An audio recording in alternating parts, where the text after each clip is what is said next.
Coming to you from the Deep South, this is the Blue Collar Leadership Podcast. High-impact leadership is not reserved for leaders, and it has nothing to do with your position, title, or rank. However, it does have everything to do with your character. It's time to climb to the next level and beyond, personally and professionally. Now, let's start making it happen with your host, Mac Story. Hello and welcome to the Blue Collar Leadership Podcast. And thanks for listening. Today you're listening to one of 15 episodes that I recorded with my wife, Rhea Story. So you'll be hearing both of us speak together. And we're speaking to you about a book that we actually wrote together called Change Happens, Leading Yourself and Others Through Change. And it's based on a lot of principles that we learned along the way. And we'll share some personal stories, some things that are not in the book. But as you listen to this, if you enjoy listening to Rhea, and I'm pretty sure you will, make sure you check out her podcast, which you can find on your favorite app by searching for her name, Rhea, R-I-A, Story, S-T-O-R-Y. And also, she's all over LinkedIn. She puts out a lot of content. She's got a lot of books on leadership development and personal growth. So be sure to check out Rhea. I hope you enjoyed today's episode. Hello, everyone. Welcome to today's episode on Change Happens, Leading Yourself and Others Through Change. This episode is number 10 in a series that we're doing on our book, Change Happens, Leading Yourself and Others Through Change. And today we are talking about leveraging change. Matt, what comes to mind when I say leveraging change? What really jumps into your mind when I say that? Just people taking advantage of change. And actually, you know it, but the folks listening don't know it. But I just finished up I participated in a book study with a company, Kilgore Construction, headquartered in Houston, Texas. And the VP of the electrical construction division is actually leading leadership development on Saturday morning. He volunteers, Jason Denham volunteers to host that, facilitate it the first Saturday of each month. And he invites anybody. This was the first time he invited anybody in the entire company to participate. So he had more than doubled or tripled his number of attendees. But the reason I'm telling you that story is what I saw is those people in the room, along with Jason leading it, he volunteered to teach it. They volunteered to learn. And it's changed. They're trying to transform the culture. They already have a great, great culture, but they're trying to make it better. Like we talk about, you don't have to be sick to get better. They're trying to get better. Nothing wrong with them. They're trying to get better. So everyone in the room is trying to leverage the change by participating. And it's just awesome to see them doing it, because there's a lot of people that's missing out because this is something new they're doing. No one's led leadership development at the level that Jason is leading it at the company. I mean, there's going to be, today I think there was 40 people. Eventually there's going to be 100 people. Then there's going to be 200 people. It's going to become a big, big thing for them. But those in the room are leveraging the change. They're going to get the influence first because they're saying, hey, this is something new. I want to participate in it. Other people were notified about it, and for whatever reason, a lot of people maybe didn't participate. But those in the room, I talked to them at the very end and talked about, they're the tip of the spear. They're leveraging change. They're stepping up, saying, I want to be a part of this leadership development initiative that's climbing to a higher level. So that's what people have to do. It doesn't matter what kind of change it is. It could be change in the workplace. But when change happens, we talked about it before. Some people shine, some people whine, and some people get left behind. We've talked on this or touched on this before, but when change happens, a lot of times it can bring stress, right? There's no doubt about that. When things are changing, whether it's personally or professionally, we absolutely can find that brings a certain amount of stress. And I think it's especially important when you find yourself stressed out over a change. It's really important to spend some time reflecting on how to leverage it. And leverage, the verb, is defined as using a quality or an advantage to obtain a desired result. And so as we're talking about when change happens, we want to leverage that. We want to use that occurrence to achieve a better state, right? We want to come out of it better. We want to use it to our advantage. And that's hard to do because, again, when that change is happening and you're stressed out, and again, some stress might be good, right? Some stress can drive us to do better and perform better. but a lot of stress ends up, just getting us stressed out or burned out. So it's kind of that balance of when change happens, learn to leverage it, learn to leverage the opportunities that creates the disruption. I think that's what it comes down to is when change happens, it creates that disruption. And how we come out the other end of that disruption is really going to be up to us. Yeah, like you said, leveraging change is really all about taking advantage of the opportunity that change brings. I mean, again, a lot of people resist change. They're looking for the negative in the change, but high impact people are looking to leverage the opportunity, and they may not even see the opportunity. No one may see the opportunity, but the person who's attempting to leverage the change is going to always be looking for the opportunity. And when they find it, especially when they're the first one to find it, they're gonna have some tremendous gains relative to their influence, especially if it's if they're not the top leader trying to leverage the change. If they have leaders above them who are trying to implement change, someone on the very front line entry level could be the one who gains the most, who learns to leverage change. You can learn it to leverage change at any level from top to bottom. Mm. Yeah, and when I think about that, and again, this could apply personally or professionally, but what happens is that when we have a disruption in our routine, a lot of times those are uncomfortable because it forces us to think consciously about things as they're happening, right? And so it gets us out of our comfort zone and gets us out of our habit zone, and it creates a lot of disruption. And some of that can be good, some of that might be bad, right? Because we don't necessarily like that disruption. But a lot of times it can be good because when we intentionally look at that and, just when everything is being when there's an upheaval going on and everything is just being completely revamped, it's an opportunity to say, well, what would be the ideal state, right? What can we create out of this and come out of this better? This past year, I think, is a great example. I've heard so many stories of people who, you know, 2020 and the pandemic and all of that certainly brought incredible change and incredible stress and a huge amount of problems for majority of people. But I've heard so many stories of people who've come out of this saying, you know what, I really appreciate family time a little bit more. Or, I've learned that we can sit down and have dinner as a family, or I've learned to be more intentional with my exercise. I know one lady who used the pandemic and the fact that she was working at home to start a new habit of walking every morning. And she just had like a spreadsheet of, she's like, oh, I sat down at the beginning of this pandemic and said, I'm on a walk every morning. And so she just used that disruption to create a new habit and a new routine. So she's leveraged it personally. And I think that's powerful. There again, and we're talking an organizational change in a company, it does give us the ability to just exponentially increase our influence because change always brings opportunities. It brings the opportunity for us to take advantage of the momentum and accelerate progress. Yeah, I'll share a story. It was actually the Kilgore Construction covered.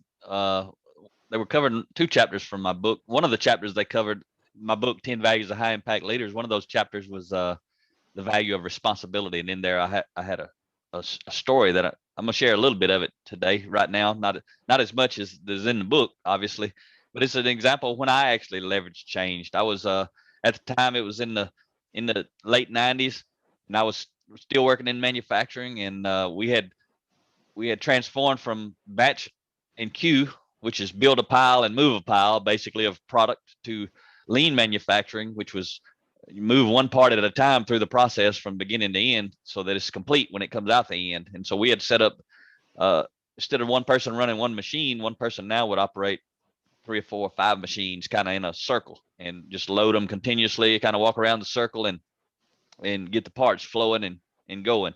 So the company had set up a lot of sales, but this one particular sale had a senior person who was operating that sale on the first shift. I was actually a setup person on the night shift. I had learned to run about 70 different kinds of machines. I could basically operate everything in the plant, set it up, operate it when someone is out sick or that sort of thing. So I had a lot of knowledge about the equipment. And so this person had worked in the company a long time. They took over that sale when it was set up on the first shift. And this person, when they'd come in the morning and I was leaving and I talked to them, all they did was moan, groan, and whine. This is never going to work. This is never going to work. That's all they said. And they provided the evidence to support their belief. They was struggling to output any parts. I mean, it was like terrible productivity on all 3 shifts. And it started with the leader on the first shift. Finally, after a year of moaning and groaning with the supervisors and engineers, he decided to bid off of that job and go to one of the big machines that was still one standalone machine, back kind of the way plant used to be as a whole. But so he got off of that job, and I took advantage and leveraged the change that had happened the previous year when they set up that sale. I was still leveraging that change. That change was a year old, but no one had leveraged it yet. So I took advantage and I leveraged it. And what I did was I bid on the job. It was not a promotion. In a sense, it was a demotion.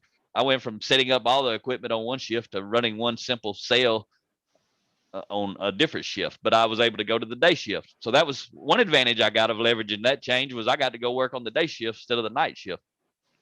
The other thing was I took responsibility. That's what the value of responsibility that the team would listen to this morning when I was listening to them do the book study. I took responsibility and said, hey, held up my hand, said, I'll make it better. I'll make it productive. It's not a failing thing that you guys did. We're going to make it productive, and I'm going to lead it. So I went in and I started studying every part that we ran. I created a spreadsheet. No one told me to do this. All they expected me to do is load and unload the machines, push the buttons, and whatever happened. But I took on far more responsibility, and I literally leveraged the change by doing more than was required, doing it better than was required, doing it sooner than it was required. And actually what I was doing was never required of me. It was typically required of the engineering and supervising group. So I created this spreadsheet. I started studying every part. It took me months to get all of the parts on all of the different sizes. We ran a lot of different parts through there. So I had to calculate that up. Then I started figuring out which machine is the slow machine, because it can't go any faster than the slowest machine in the operation. And then I started figuring out how can we improve it and make it faster. A lot of times it was moving some of the cutting that we were doing from one operation to a different operation that had more capacity. So reduce those cycle times down. Just to wrap it up real quick, what happened was in 6 months, I had double the output of that sale. I led the charge. Engineering, supervisors, all those people supported me then because I was leading it. And I was telling them what we needed to do, how we needed to do it, and asking a lot of questions because I didn't know. But I learned to program. When I started, I didn't know how to program the machines. But because of all the programming changes that need to be made and me working with the programmers, I actually learned to be able to edit the programs myself. And so I didn't have to include them anymore. And I could just get a copy, edit it up, write it up, and they can make it official. So we double the output. Led by me, I doubled the output, leveraged that change, increased the output by 100%. And I got some raises because of that. But every shift could operate it at 100% better productivity. But the real big win that I got out of leveraging that change was after about a year or so, a programming job came open in the plant.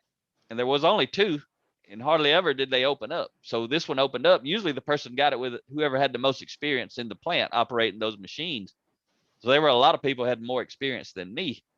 But what I had programming experience, pretty in depth, because I had learned to do it.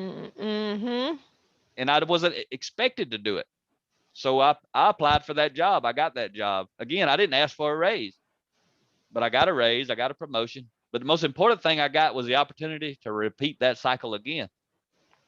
Because now I started doing new things again, leveraging that change and leveraging other changes that happened in the plant. So without an engineering degree, I held all types of engineering jobs. And even the job that I had on the night shift, doing all the setups, learning to run all those 70 different pieces of equipment. I was the first person to have that job in the plant when they went to cellular manufacturing. That was, again, I held my hand up, said, I'd do it. I love to do it. So I leveraged that change and got that job, got that opportunity to learn all that equipment, to learn and meet, not learn, but to meet a lot of people and build relationships with a lot of people who had to train me to run all that equipment. So I had tons and tons of influence by being the first to leverage the change in a positive way. That was a pretty transformational change within that company. Mm. So it's interesting as you're talking about that. What comes to mind as I'm hearing you say that story is that we can leverage change. Absolutely. It's a decision that we make to be proactive and leverage change. But sometimes we don't always reap the benefits immediately, right? That was an example of you leverage that change. And what you said, it took you a year before you actually got the next opportunity from that. So I think that's important too, because I like to talk about from the personal growth standpoint of a lot of times when we want to improve our circumstances or improve ourselves or leverage change or whatever it is, and it really doesn't have to be personally, it could be professionally too. Say we want to improve our career or get a different job, a lot of times we have to be willing to put the work in on the front end. In fact, I think all of the time we have to be willing to put the work in on the front end before we get the opportunity. Because who is it? I think it's John Maxwell who says when opportunity knocks, it's too late to prepare. It might be John Wooden. I'm not 100% sure about that. And it's a great reminder that we've got to be willing to put the work in and leverage change and take advantage of that. And we're not always going to see immediate benefit and immediate results. And we really have to be willing to continue down that path and continue down that progress. So in the book, we talk about 6 key questions that we can ask ourselves when we're experiencing change, and we can learn to leverage it by looking for the opportunities. So I just wanted to share these 6 questions kind of briefly. Number 1, asking yourself, what does this change mean for me personally? And we've talked about that a lot. Number 2, what areas is this social or physical or mental? What areas of my life does this change impact? And a lot of times it's more than one area, right? If we're going through, like you talked about, Kilgore going through a organizational change and improving the culture, that's also touching people mentally and emotionally. It's positively impacting their families and their home life because their work life is getting better. Number 3, how does this affect my environment, right? What does this change affect right around me? Number 4, what opportunities does this change bring? We've said that a few times, but it's just so powerful to remember to learn to look for those opportunities. Number 5, how can I create more opportunities from this change? And there again, what else can I be looking for? What else can I be doing? Because a lot of people aren't, let's be honest, a lot of people aren't looking for that. A lot of people aren't leveraging change. And like you said, that's our opportunity to step out and to shine instead of whine. And then number 6, how can I leverage this change to make a bigger improvement with this opportunity? And, that story that you just shared really brings home how those questions can be so powerful in learning to look for that, just being conscious of that. I wanted to share a quote by Dennis Waitley. He says, a sign of wisdom and maturity is when you come to terms with the realization that your decisions cause your rewards and consequences. You are responsible for your life, and your ultimate success depends on the choices you make. Dennis Waitley. Really good quote there that just reminds us change is going to happen, but it's what we do with it and the choices we make. I wanted to see if you would talk about, in your chapter, because, for those of you who haven't read the book, Mac and I co-wrote this book. And so we have 15 chapters, and each chapter has 2 sections. One section is my perspective, and one section is Mac's perspective. And so, Mac, in your section on this chapter, you talk about the benefits of change, leveraging change in the workplace. So I wonder if you'd speak to those. Yeah, the 7 benefits of leveraging change in the workplace. And that's one reason I told that story a moment ago, because I didn't really think about it at the moment of going through them. 7 things, how did it relate to that story? But I'm probably pretty sure as we go through them right here, every one of them is going to relate to the story that I told a moment ago. So I imagine so. The first benefit, when you leverage change, like I talked about, I did, and there's lots of examples, but that was my example, is the first one is you'll be noticed for taking initiative. The first to help always gets the most recognition. And when I held my hand up and I took charge of that sale and responsibility for operating that sale, and I got noticed. I got noticed because no one else was doing it. Everyone else was saying it wouldn't work, and everybody believed them. You want me to go through all 7, Rhea? Or we're gonna Yeah, go back and yeah, forth? and just feel Okay. free to teach on them as you go. All right. So number 2 is you'll build strong relationships with the game changers. So when you embrace change, you are attracting others who embrace and initiate change. So that was the first thing that really happened, was the people who had been struggling to make it work, but were the game changers. I attracted those people immediately because they said, oh, we got somebody new on the team, somebody who's actually going to help us make it happen. And so I started building relationship with them. Like I said, I got the job in programming. The senior programmer, I told you there was 2 people. The one who left was not the senior programmer. The senior programmer had been there a long, long, long time. And that was the person that I built the relationship with the most, because he was responsible for helping set up that sale. He wanted it to succeed, and it hadn't been succeeding for a year. So I was able to really build a strong relationship. So when I bid on that job in programming, that guy knew who I was and what I was about. And he knew when I come in his office, and there was 2 of us working in his office now, and I was replacing the guy who had left. He knew that I was going to help him a lot. He knew I was going to take responsibility, and I would, without even being asked. So he saw who I was. The third benefit is you will get to learn more about how the business operates. As you interact with more game changers, you'll build trust, and be sure to ask questions to learn the thought process behind the change. So I learned a whole lot because I did that. I asked a lot of questions, and they also provided a lot of insight that I didn't even know to ask the question. But because they saw me as a proactive person leveraging change, they provided a lot of information, and I was like a sponge. I just absorbed that information.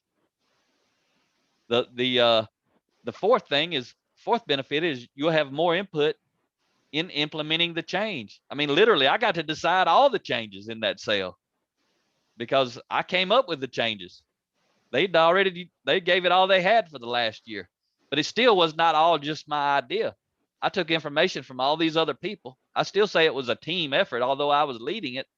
They provided me information I didn't have, and I was able to implement it because I was on the ground. I was the one all up in the middle of it.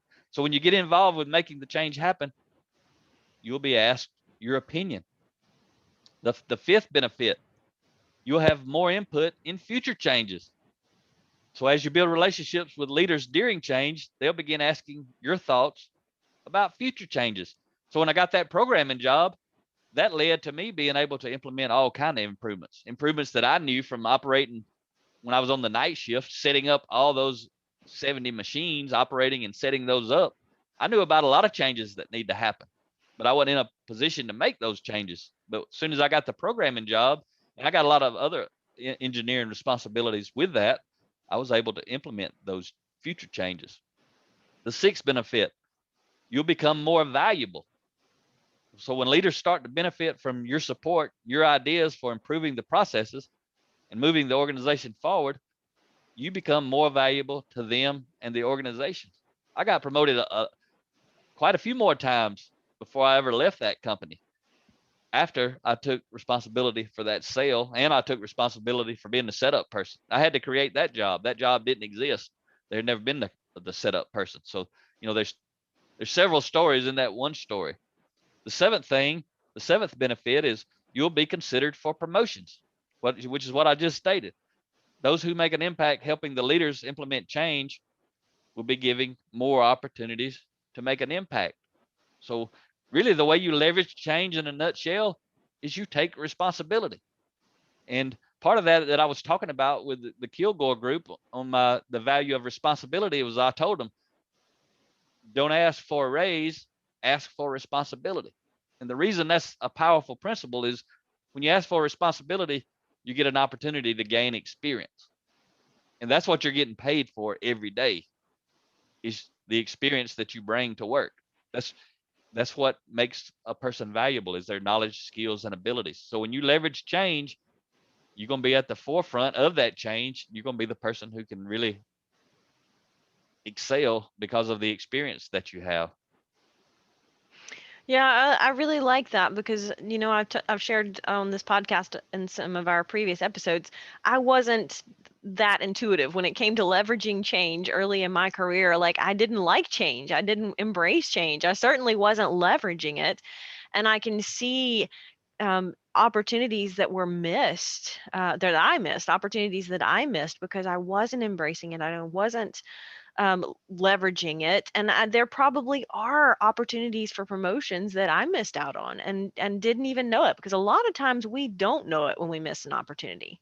Sometimes we do. Sometimes it's easy to see, we're like, man, I was not prepared for this opportunity and it came. But sometimes we get passed over for opportunities and we don't even know it because we are just completely not prepared at all, and we're not embracing and leveraging and standing out as someone with more potential and more influence and more leadership potential. Right? Leadership potential is not just potential to be in a management position, but leadership potential is someone who can take charge and take efforts and initiatives and make things happen. I think that's what it comes down to, is being willing to be that person that makes something happen, because in organization that builds trust. If you can make things happen with great relationships, that helps you just increase your influence.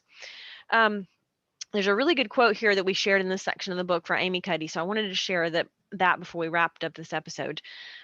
She says, if someone you're trying to influence doesn't trust you, you're not going to get very far. In fact, you might even elicit suspicion because you come across as manipulative. Right? And so a lot of times when we're talking about increasing our influence, it's very important that we remember to build our authentic influence, not just our authority. And that's a huge difference. Authority is having that position or that title, that rank, but that doesn't come with very much true, moral, authentic influence. And you and I talk about that a lot. Yeah, that's a good point you're making. That quote from Amy Cuddy is spot on, because see, if I would have accepted that job knowing that I'm going to try to increase the productivity, I didn't know that was going to be 100%, but that's what it was in the end. But if I'd have went into that job and my whole mission was to get a raise, my conversations with all those people would have been different, with the programmers and all that stuff would have been different. I would have been trying to manipulate them in some kind of way to get a raise, knowing that they could help me get a raise somehow. Everything would have been different.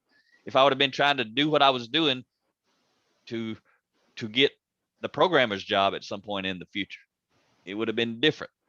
Because if I would have been doing it that way, I would have been expecting other people to do something for me, get me a raise, give me that job. Everything would have been different. Me trying to increase my influence, I would have created distrust instead of building trust. So, but it wasn't about what somebody else could do. I walked into that situation and I was focused on what I could do. It wasn't about getting someone else to do something for me. It was about me doing something. So my intent was really to get everybody to help me to do something, not to give me something that I wanted. And no one knew. A lot of my coworkers, I'm leveraging that change, but a lot of my coworkers, they were ribbing on me every day about it, because I'm doing all this stuff I didn't have to do. But I didn't know that programming job was going to come open. Neither did they. Some of them wanted it, but they were doing the bare minimum. I'm doing all this extra, and they just ribbed on me for doing all this extra, telling me I was brown nosing or sucking up to the boss or whatever words they wanted to use.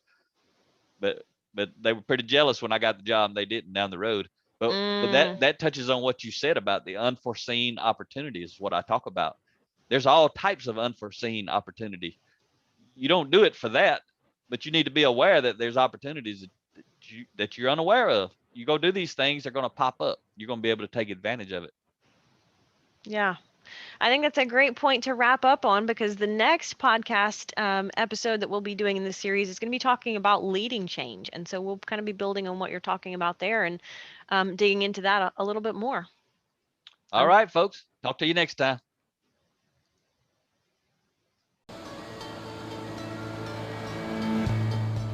Make it happen or someone else will. It might as well be you. Are you serious about taking your career and your life to the next level and beyond? Check out Mac Story's Blue Collar Leadership series books and others, now available on audio, along with paperback and ebooks at Amazon, iTunes, and Audible. Please visit bluecollarleadership.com to learn about Mac's books, programs, special offers, certifications, and more. Thank you for listening to the Blue Collar Leadership Podcast.